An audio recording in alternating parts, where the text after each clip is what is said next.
can start. Let us continue. Which chapter? Chapter 9, ray optics. The last topic we have done was normal shift. Formula क्या आया था normal shift का? D equal to h by mu. Ashwin, chapter कौन सा है जी? 9. Chapter का नाम ray optics, 12th class. Ray optics, this is में आज का टॉपिक है TIR. मोस्ट इंपोर्टेंट टॉपिक है, मोस्ट इंपोर्टेंट टॉपिक है इस चैप्टर का, जिससे सभी एग्जाम्स में क्वेश्चन आएगा. बोर्ड में, प्री बोर्ड में, हाफ ईयरली में चैप्टर आ रहा है, तो नीट में JEE हर जगह बार बार क्वेश्चन आ रहा है. बहुत अच्छा टॉपिक है एंड लेवल जितना मर्जी बढ़ा लो उतना बढ़ सकता है. डेली लाइफ में बार बार हम यूज़ करते हैं. आजकल सबसे ज़्यादा ट्रेंड में है ऑप्टिकल फाइबर वाला नेट लगवा रखा हमने, है ना.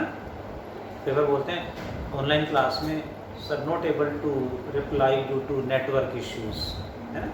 तो ऑप्टिकल फाइबर वाईफाई लगवा रखा है तो उसमें ऐसा इश्यूज नहीं आते. तो ऑप्टिकल फाइबर में यही कॉन्सेप्ट यूज होता है, TIR. TIR की फुल फॉर्म बताओ sir,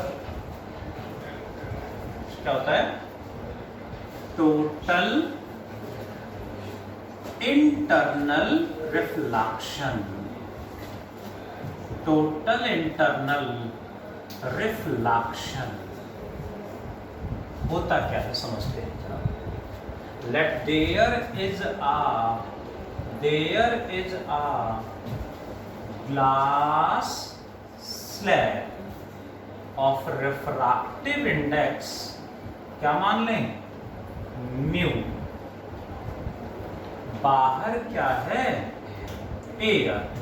When a light ray is incident like this, यहां नॉर्मल ड्रॉ करेंगे तो ऐसे आएगा. What is this? Angle of incidence. Light किधर बेंड करेगी? Denser to rare, bends away from normal, ऐसे चली जाएगी. लाइट बैंड होके इधर आ जाएगी. If we increase angle of incidence further, angle of incidence हमने बढ़ा दिया तो क्या होगा? एंगल ऑफ रिफ्रैक्शन भी बढ़ जाएगा. इस तरह से एंगल ऑफ इंसिडेंस इंक्रीज करते जाएंगे eight a certain angle of incidence. At a certain angle of incidence, light travels along the surface, means angle of refraction becomes कितना? 90 degree. This angle of incidence is named IC, और simply C भी लिख देते हैं. Named critical angle. This is named critical angle. What is critical angle? The angle of incidence for which angle of refraction becomes, it is angle of critical angle is, it is what? Angle of incidence named critical angle if angle of refraction becomes 90 degree, or we can say light travels along the surface. वो angle of incidence जिसके लिए angle of refraction कितना हो जाएगा? 90 degree. That is named critical angle and it happens in case of denser to rare only. Denser to rare में ही ऐसा हो सकता है, रेयर टू डेंसर में ऐसा नहीं होगा.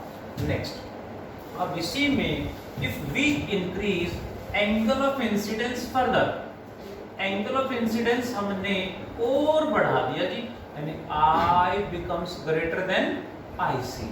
अब क्या होगा? Light get reflected into the same medium starts following laws of reflection. इससे एंगल हमने बड़ा कर दिया, इससे बड़े एंगल पे कोई भी लाइट इंसिडेंट कराएंगे तो रिफ्लेक्ट होके आएगी। ध्यान देने वाला पॉइंट है ट्रांसपेरेंट स्लैब, ट्रांसपेरेंट लाइट बाहर जा सकती है, तब भी इस कंडीशन में लाइट बाहर नहीं जाएगी, रिफ्लेक्ट होके वापस आ जाएगी। ऐसा यहाँ एयर में भी ऐसा होता है। एक यहाँ पे एयर की लेयर्स हैं, ठीक है, एक जहां भी हर लेयर पे लाइट ऐसे जा रही है, जिस लेयर पे angle of incidence critical angle से बड़ा होगा कुछ भी नहीं आता, एयर है, फिर भी रिफ्लेक्ट होके वापस मुड़ जाएगी। ऐसा होता है डेली लाइफ में, ऐसा बहुत जगह एग्जांपल्स हैं और कम्युनिकेशन में तो यूज करते हैं हम। एटमॉस्फेयर की जो लेयर्स हैं उनमें एक लेयर ओजोन लेयर, नाम सुना है? ओजोन लेयर है, उसको हम यूज करते हैं रिफ्लेक्शन के लिए, सिग्नल्स को रिफ्लेक्ट कराने के लिए। ट्रांसपेरेंट है, हमें उसके अंदर से स्काई दिख रहा है ऊपर, फिर भी लाइट रिफ्लेक्ट हो जाती है, एयर मॉलिक्यूल रिफ्लेक्ट करा देते हैं जो हमें दिखाई नहीं दे रहे। वो भी एक तरह से, एयर भी एक तरह से मीडियम है। और फिर गेटिंग सो TIR के लिए दो कंडीशन है। पहली कंडीशन क्या है? लाइट शुड ट्रैवल कहां से कहां? Light should travel from denser to rare medium, from denser to rare medium. And दूसरी कंडीशन क्या है? And angle of incidence should be greater than critical angle. Then क्या होगा जी? Then total internal reflection takes place, यानी TIR हो जाएगा। Light is totally reflected into the same medium. Transparent होते हुए भी बाहर नहीं निकलेगी, रिफ्लेक्ट हो जाएगी। बट ये दोनों कंडीशन सेटिस्फाई होनी चाहिए, denser to rare and angle should be greater than critical angle. ठीक है जी, दिस इज क्रिटिकल एंगल की डेफिनेशन समझ में आ गई। क्रिटिकल एंगल का फॉर्मूला निकालते हैं। क्रिटिकल एंगल कितना होगा? Using Snell's law. I greater than IC है तो एंगल ऑफ रिफ्रैक्शन भी 90 से बड़ा है। हाँ, एंगल ऑफ रिफ्लेक्शन हो गया नहीं, फिर अपने हाँ, रिफ्लेक्शन हो गए। रिफ्लेक्शन को फिर इधर से देखेंगे, ठीक है, रिफ्लेक्शन स्टार्ट हो जाएगा। स्नेल्स लॉ क्या है जी? Sine I by sine R equals to μ2 by μ1। I is angle of incidence is equal to critical angle. I को क्या लिख देंगे? IC। तो R को क्या लिखें? I को लेंगे IC, तो R को हम लेंगे 90 इक्वल्स टू μ2। सेकेंड मीडियम कौन है? लाइट इधर से जा रही है तो ये फर्स्ट और ये second. Refractive index of second medium means air का रिफ्रैक्टिव इंडेक्स हम 1 लेके चलते हैं, 1.00005 यानी 1 अपॉन μ1 यानी refractive index of glass slab is μ। Mainly ये ध्यान रखना है। तो क्या बन गया? साइन 90 कितना होता है? 1। तो फॉर्मूला बन गया साइन IC या C, साइन C भी लिख देते हैं, IC लिखें या C लिखें की बात है। ऐसे भी लिख सकते हैं sine C equals to 1 by mu. तो C क्या हो जाएगा? Sine inverse 1 by mu. This is the formula to find out the critical angle. That is, there are many applications of TIR. TIR के एप्लीकेशन दी हैं, question भी बार बार यहाँ से आ रहा है। Applications of TIR। First application जो पहले भी हमने नाम सुना होगा, दैट इज मिराज। नाम सुना मिराज? हाँ, नहीं सुना? सुना है? मिराज वैसे एक फाइटर प्लेन का नाम भी है ना? वही सोच रहे थे? नहीं, बट यहाँ हाँ सर रेगिस्तान वाला मिराज, ठीक है। दिल्ली में दिखता है मिराज, यस, हाँ हाँ। When there is a hot summer day, temperature ज़्यादा, धूप बहुत ज़्यादा है, रोड पे जा रहे हैं आप सब, तो कभी आपने देखा होगा सामने कुछ डिस्टेंस पे काफ़ी दूर हमें वाटर दिखाई देता है, पास जाते हैं तो कुछ नहीं होता। Have you ever observed? नहीं, मैंने तो बहुत बार ऑब्जर्व करा है ना। पेरेंट्स को बोलो कि डेजर्ट में लेके चलो, मैं मिराज का एक्सपीरियंस करता हूँ, ठीक है। हॉट समर डे में बहुत बार ऐसा होता है। वैसे एग्जैक्टली मिराज में होता क्या, देखें जरा, ये है ऐसे ड्रॉ कर लें ग्राउंड, यहाँ है कोई ट्री, इस तरह से कोई ट्री है, कोई ऑब्जेक्ट है, और ये है एयर यानी एटमॉस्फेयर की layers. Air is in the form of layers, इस तरह से air is in the form of layers. क्या होता है इस केस में, ऑब्जेक्ट के ट्री के किसी भी पॉइंट से लाइट चलेगी, ऐसे नहीं मान लेते हैं, जहां हिट करेगी इधर जा रही है, rare to denser, denser to rare, denser to rare जा रही है। एक्चुअली आपके सरफेस का टेम्परेचर बढ़ने से कुछ हाइट तक रिफ्रैक्टिव इंडेक्स क्या हो जाता है, कुछ रिफ्रैक्टिव इंडेक्स क्या होगा, बढ़ेगा घटेगा, बढ़ेगा, क्योंकि यहाँ का टेम्परेचर ज़्यादा है तो इसके पास जो एयर यहाँ का रिफ्रैक्टिव इंडेक्स कम हो जाएगा, ऊपर का रिफ्रैक्टिव इंडेक्स बढ़ जाएगा। कुछ हाइट तक ऐसा होता है, उसके बाद उल्टा होता है, रिफ्रैक्टिव इंडेक्स पहले क्या होगा, बढ़ेगा, उसके बाद कम होता चला जाता है। यहाँ क्यों कम हुआ, ज़्यादा होना चाहिए था बट कम क्यों हुआ, due to the surface temperature of earth. Earth का सरफेस गर्म हो जाता है, हॉट समर डे में ऐसा देखने को मिलता है। गर्म होने से कुछ हाइट तक रिफ्रैक्टिव इंडेक्स बढ़ता चला जाता है, फिर कम होता है।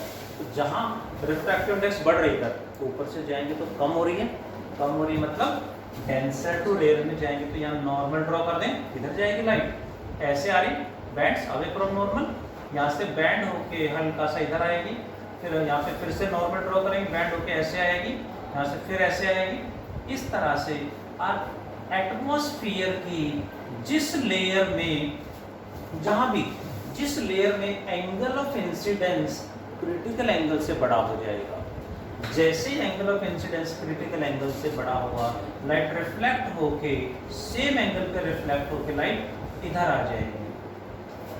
और यहाँ कोई पर्सन है तो उसको ये लाइट रियल में वहाँ से आ रही है, बट इसको ये लाइट यहाँ से आती हुई अपीयर होगी, मतलब इसकी इन्वर्टेड इमेज बन जाएगी।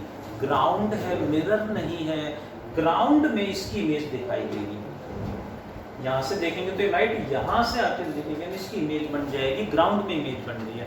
This is named mirage due to change in refractive index due to high temperature. Hope you understood, इसे क्या बोलते हैं, मिराज। ऐसे ही एक एप्लीकेशन है looming. Looming happens in coastal areas. Coastal areas में भी due to high humidity shift exactly कहाँ है, इन द ओशियन, बट उसकी इमेज ऊपर एटमॉस्फेयर में बन जाती है, स्काई में। और कई बार, हर बार नहीं होता, कई बार ऐसा दिखता है कि भाई ऊपर आसमान में शिप दिखाई देता है, सोचते वहाँ कैसे चला गया, तो उसकी इमेज ऊपर बन जाती है due to same change in refractive index due to TIR। Refractive index change होने से TIR होता है, TIR की वजह से इमेज बन जाती है। दोनों ही क्या है, मिराज एंड लूमिंग दोनों ही इल्यूजन है, यू नो इल्यूजन,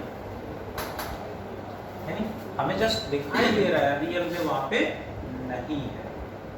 ऐसे ही है sparkling of diamond. Sparkling of diamond, you know diamond, सुना होगा सबने, देखा भी होगा, रखा भी होगा घर पे, है ना। डायमंड ओरिजिनली जो अर्थ से हमें मिलता है वो उतना स्पार्कल नहीं करता, उसको प्रॉपरली जो अर्थ से हमें मिलता है नेचुरल, उसमें कटिंग करनी पड़ती है। डायमंड को कटिंग इस तरह से करी जाती है, डायमंड का हमने रिफ्रैक्टिव इंडेक्स कैलकुलेट कर लिया, उसके रिफ्रैक्टिव इंडेक्स से उसका क्रिटिकल एंगल देख लिया और उसको इस तरह से इस एंगल्स पे कट करते हैं चारों तरफ कि लाइट कहीं से भी एंटर करे उसमें अंदर TIR हो जाएगा, अंदर ही अंदर घूमती रहेगी लाइट और एक सर्टेन पॉइंट से सारी लाइट इकट्ठी होकर बाहर निकलेगी, एक सर्टेन पॉइंट बहुत ज़्यादा स्पार्कल करेगा। Diamond cutting industry, diamond cutting industry बहुत बड़ी इंडस्ट्री है जिसमें नंबर 1 कौन है? रसिया। नंबर 2 कौन है? इंडिया। डायमंड कटिंग इंडस्ट्री बहुत बड़ी इंडस्ट्री है, उसको स्पेशली TIR कराने के लिए उसको कटिंग करनी पड़ती है, बहुत बड़ी इंडस्ट्री है। India is on second position in diamond cutting industry और उसमें भी इंडिया में सारा का सारा डायमंड का बिजनेस कहाँ होता है? डायमंड सिटी गुजरात में कहाँ?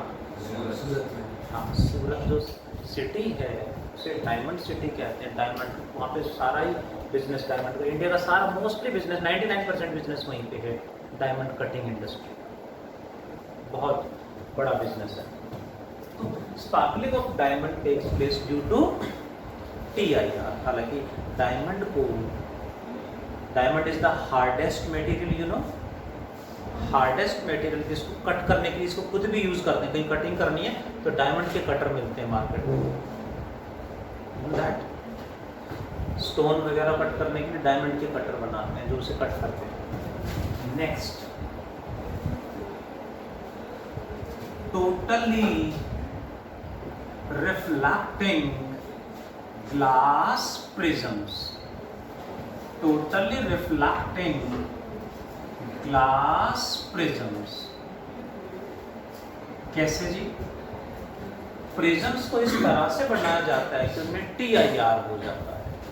लाइक इस पे बेस्ड एग्जाम में क्वेश्चन भी आया है, एक प्रिज्म इस तरह से है, लाइक दिस। एंगल्स गिवन है, आइसोसेलेस है, राइट एंगल है 45, तो ये भी 45 होगा। ठीक, इस पे बेस्ड एक क्वेश्चन मैं करा रहा हूँ। यहाँ there is given a red color light, next green color light, next blue color light. 3 light rays are incident: red, green and blue. ये बोर्ड का CBSE बोर्ड का प्रीवियस ईयर क्वेश्चन है जो एंट्रेंस में दिया है। 3 light rays are incident on a isosceles right angled prism. Clear ji? Trace the path of the light rays and in which light rays TIR takes place. किस में TIR होगा? अच्छा question है, कई बार आ चुका है बोर्ड एग्जाम। कैसे करेंगे? तो यहाँ तो हमें क्लियरली दिखाई दे रहा है कि परपेंडिकुलर है, इट विल गो स्ट्रेट। यहाँ नॉर्मल ड्रॉ करेंगे तो ऐसे आएगा। What is angle of incidence? कितना होगा? ये 45 है, ये 90 है, तो ये कितना होगा? हो गए सारे 45 आएगा, ये 45 टोटल 90, तो ये भी 45 डिग्री होगा। We will talk for question में गिवन है if refractive index of the prism for red color is 1.39, for green color 1.41 and 1.44, and for blue color it is 1.47. So let us talk about red color. Red colour में क्या होगा समझते हैं जरा. What is angle of incidence for red color? On this surface 45 degree. And what is critical angle? Sin of critical angle का formula 1 by refractive index for red. Clear? कितना होगा? 1 by refractive index of red 1.39. And sine I कितना है, sine I कितना है, sine 45 which is what 1 by under root 2 यानी 1 by 1.414। Are you present? जल्दी से बता दें 1 बाय 1.39 1 बाय 1.414 ग्रेटर देन और लेस देन, कौन सा सिंबल लगेगा जी? Greater than. इसमें डिनोमिनेटर बड़ा है, छोटा तो वैल्यू भी बड़ी होगी छोटी होगी, बड़ी होगी, बहुत बड़ी। क्लियर? ये क्या है, साइन आई और साइन सी, साइन सी है ये तो, एंड ये क्या है sine I. Sine C greater than sine I मतलब C greater than I. T I R होगा नहीं होगा? Angle of incidence is less than critical angle, so T I R होगा नहीं होगा? टी आई आर नहीं होगा।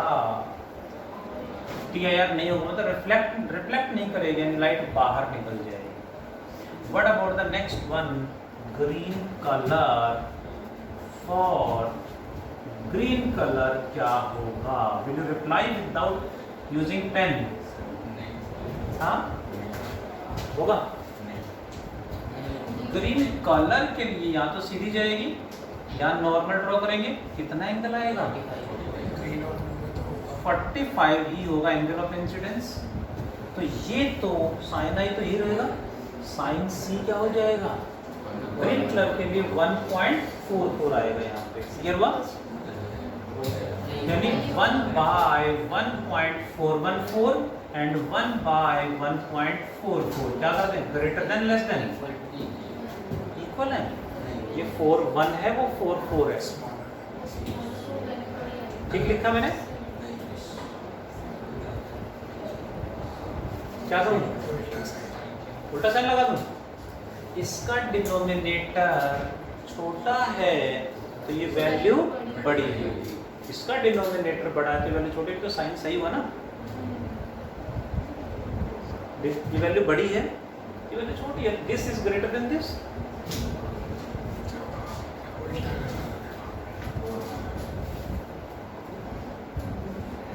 क्या लिखे जी? 1 बाय 1.414 क्या है? साइन आई ग्रेटर देन ये क्या है? साइन सी। तो आई ग्रेटर देन सी मतलब टी आई आर बताओ होगा। पक्का? कैसे?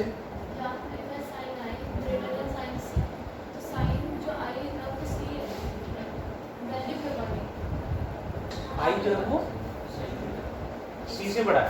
अच्छा साइन सी कैसे निकालोगे ग्रीन कलर के लिए? साइन सी होगा 1 बाय म्यू। 1 बाय म्यू कितना दे रखा ग्रीन का? 1.44। साइन आई कितना आएगा?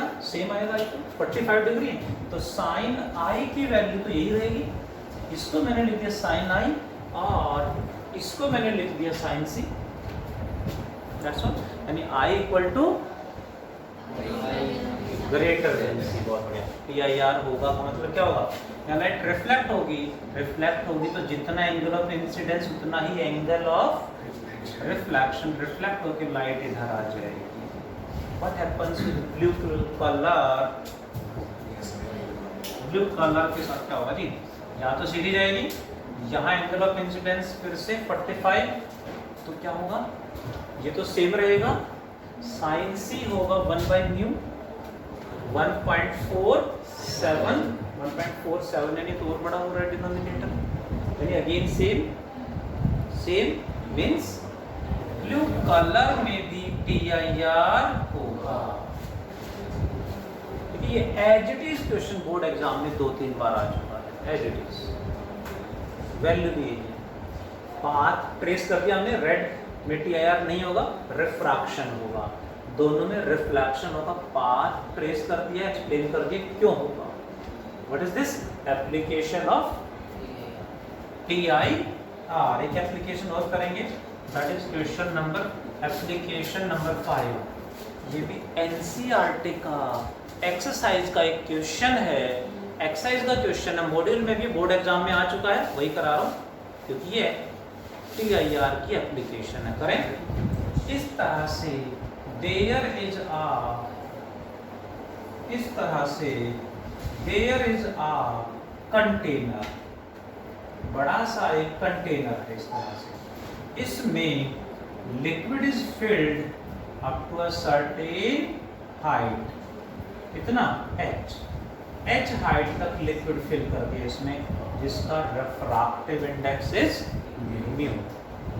इसके बॉटम पे यहाँ there is a source of light, यहाँ पे सोर्स ऑफ लाइट यानी कोई बल्ब है, तो इससे लाइट निकलेगी, बाहर जाएगी। देखें जरा, यहाँ से लाइट जाएगी इस तरह से, किधर बेंड करेगी, कहीं भी नहीं, परपेंडिकुलर है, इट विल गो स्ट्रेट, सीधी जाएगी। इस तरह से इधर यहाँ इंसिडेंट कराएंगे, ये होगा एंगल ऑफ इंसिडेंस, इधर बेंड करेगी, अवे फ्रॉम नॉर्मल यानी इधर जाएगी, और आगे इंसिडेंट कराएंगे तो एंगल ऑफ इंसिडेंस बढ़ेगा। इस तरह से लाइट यहाँ जाएगी, यहाँ जाएगी, आगे जाते जाते at a certain point angle of incidence becomes equal to critical angle, क्योंकि यहाँ एंगल ऑफ इंसिडेंस 0 है, इधर जाते जाएंगे तो एंगल ऑफ इंसिडेंस बढ़ता जाएगा। At a certain point angle of incidence become equal to critical angle, तो लाइट किधर जाएगी, travels along the surface, angle of refraction 90 degree बन जाएगा, तो ट्रेवल अलोंग द सरफेस। इसके बाद कोई भी लाइट जाएगी तो क्या होगा, TIR होगा, बाहर नहीं जा पाएगी, रिफ्लेक्ट होकर वापस आ जाएगी। कैन यू इमेजिन, यानी इस बल्ब से जितनी भी लाइट बाहर आएगी वो सिर्फ यहाँ तक है, यहाँ से यहाँ तक, इसमें से लाइट बाहर आ रही है, इसके बाद जितनी भी लाइट आ रही है वो ये बाहर नहीं निकल पाएगी। इतने ही डिस्टेंस पे इधर भी सेम, इधर भी जहाँ angle of incidence critical angle होगा, लाइट ऐसे चली जाएगी, उसके बाद कोई भी लाइट है तो वो बाहर निकल नहीं पाएगी। यहाँ से यहाँ तक इतना सा एरिया होगा जिसमें से लाइट बाहर निकलेगी। जैसे कोई पूल है, बड़ा सा कंटेनर, उसके नीचे एक बल्ब लगाते हैं बॉटम पे, तो कोई ऑब्जेक्ट है या फिश है, तो फिश को बाहर का वर्ल्ड कितने एरिया में से दिखाई देगा, सिर्फ इतने एरिया में से, क्योंकि बाकी पार्ट में से तो लाइट बाहर जा ही नहीं सकती। ठीक है, can you imagine the situation. Question है कितने एरिया में से लाइट बाहर आएगी, area of surface in which light comes out, जिसमें से लाइट बाहर आएगी। कैसे निकालोगे, इसको मैं मान लेता हूं रेडियस r, क्योंकि सर्कल का ये रेडियस होगा, तो एरिया हो जाएगा पाई r²। ये r कैसे निकालोगे, r कैसे निकालना जी, हाँ बताएंगे, पार्ट को इधर से कंप्रेस करना ना, हाँ ऐसा होगा।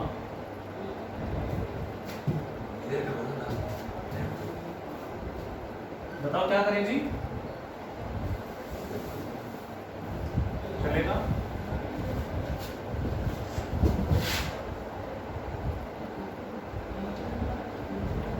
जी कितने एरिया में से लाइट बाहर आएगी, जल्दी बता दो जी। में R कैसे निकाल लेंगे, वी नो ये एंगल C है, तो ये एंगल कितना होगा, सेम के alternate interior angles in this triangle. मुझे पता है ये है R और ये कितना है H, तो वी विल अप्लाई R/H, क्या होगा tan C, क्यों, ये परपेंडिकुलर बाय बेस है, इज इट? तो R हो जाएगा H tan C, समझ रहे हैं? ये फर्स्ट, ये सेकंड, इसके लिए हमने R निकाला, इसके लिए क्या चाहिए? tan C। tan कैसे निकालेंगे? रिफ्रैक्टिव इंडेक्स पता है तो क्रिटिकल एंगल कैसे निकालोगे? क्रिटिकल एंगल का फॉर्मूला याद है, sin C equals to 1/μ। sin 1/μ है तो tan कैसे निकालोगे? बताएगा कोई? तो cos C क्या होगा? √1 - sin स्क्वायर थीटा, याद है? √1 - sin स्क्वायर थीटा यानी sin स्क्वायर C, यानी इसका स्क्वायर करेंगे तो 1/μ स्क्वायर, जिसको फर्दर लिखेंगे तो क्या आएगा? √μ square minus 1/μ square. Is it? Put कर दें इसमें इक्वेशन सेकंड में। Equation second becomes R is equals to H into tan C। tan क्या होगा? sin by cos। sin की वैल्यू है 1/μ अपॉन cos की value √μ square minus 1 divide by μ। am I right? इस μ स्क्वायर को रूट से बाहर लेंगे तो μ बचेगा, कुछ कटेगा? μ से ये μ कटेगा तो R आ जाएगा H by √μ square minus 1। Putting in equation first, area will be pi into radius का स्क्वायर यानी pi h square by square करेंगे तो रूट हट जाएगा, pi h square by μ square minus 1 आ जाएगा। एनसीईआरटी का क्वेश्चन है जो बोर्ड एग्जाम में आ चुका है, वैल्यू चेंज कर देंगे बट कॉन्सेप्ट यही रहेगा। All these are what? Applications of TIR. ठीक है, वन और एक छोटा सा पॉइंट बताना चाहूँगा। आजकल जो वेपन्स हैं, वेपन्स गन वगैरह जो होती हैं, उनमें इस तरह के प्रिज्म लगाने शुरू हो गए। उसमें एक प्रिज्म ऐसे लगा दिया, कोई पर्सन यहाँ पे है, यहाँ है वॉल, वॉल है, वॉल के इधर कोई है तो हमें उधर ऐसे इधर जाके देखेंगे तो फिट कर सकते हैं, है ना? यहाँ वॉल है, हमें उधर जाके नहीं देखना, उस वेपन में प्रिज्म लगा हुआ है, यहाँ से देखेंगे तो इधर क्या है वो यहाँ दिखाई देगा। इसमें टीआईआर होगा। ठीक है, व्हाइट लाइट का टीआईआर किस एंगल पे होगा वो एंगल उसमें डिजाइन करेंगे प्रिज्म में और वो उसके ऊपर इंस्टॉल कर देंगे। गन को थोड़ा सा आगे निकाल लेंगे तो गन के ऊपर जो प्रिज्म लगा हुआ है उसमें वॉल के उधर क्या है वहां से दिख जाएगा उधर है कैसे। कैसे बहुत जगह पे ये टेक्नोलॉजी टीआईआर डेली लाइफ में यूज हो रही है। एक एग्जांपल और दूंगा, ज़्यादा हो रहा है। कितने एप्लीकेशन? 5। एक इम्पोर्टेंट एप्लीकेशन है तो सबसे पहले मैंने बताई थी, दैट इज ऑप्टिकल फाइबर। इस पे भी क्वेश्चन आ रहा है। ऑप्टिकल फाइबर में भी टीआईआर यूज हो रहा है। ऑप्टिकल फाइबर होता क्या है? Thread of glass, thread of glass flexible होता है, ग्लास का बना होता है। इसके अंदर टीआईआर होता है। कैसे बनाते हैं देखो जरा। सेंट्रल पार्ट ऐसे होगा लाइक दिस, इस पे क्वेश्चन आ रहा है बार बार। इसके बाहर दूसरे मटेरियल की कवरिंग करेंगे इस तरह से। सेंट्रल पार्ट को बोलेंगे कोर, इसके जो बाहर जो पार्ट है it is named cladding. Core का refractive index is let μ1, cladding का रिफ्रैक्टिव इंडेक्स μ2। एनसीईआरटी का क्वेश्चन है, अच्छा क्वेश्चन है जो जेईई में भी आया है, अदर एग्जाम्स में भी आया है। यहाँ ये हो गया इसका सरफेस, बाहर से लाइट इसमें एंटर करेगी, ये है इसका axis, axis of the wire है। बाहर से लाइट हमने यहाँ से इस तरह से इंसिडेंट करा दी है eight a certain angle of incidence. ये तो एयर से ग्लास में जा रही है ना, कहाँ से कहाँ? एयर टू ग्लास जा रही है, तो रेयर टू डेंसर इधर बैंड होगी, नॉर्मल ये टुवर्ड्स नॉर्मल बैंड होगी, लाइट ऐसे की बजाय बैंड होके इधर आ जाएगी। यहाँ ये हो गया है कोर एंड क्लैडिंग की बाउंड्री पे, ये है इंसिडेंट रे। ये एंगल क्रिटिकल एंगल से बड़ा होना चाहिए। यहाँ से इस तरह से इंसिडेंट कराते हैं कि ये एंगल क्या हो जाए, this angle becomes greater than critical angle. जैसे ही ये एंगल क्रिटिकल एंगल से बड़ा होगा, लाइट बाहर जाने की बजाय TIR होके अंदर ही आ जाएगी। इधर ये बाउंड्री होगी, नीचे फिर ये कोर की बाउंड्री मिलेगी, आगे इस पे हिट करेगी, यहाँ फिर TIR हो जाएगा।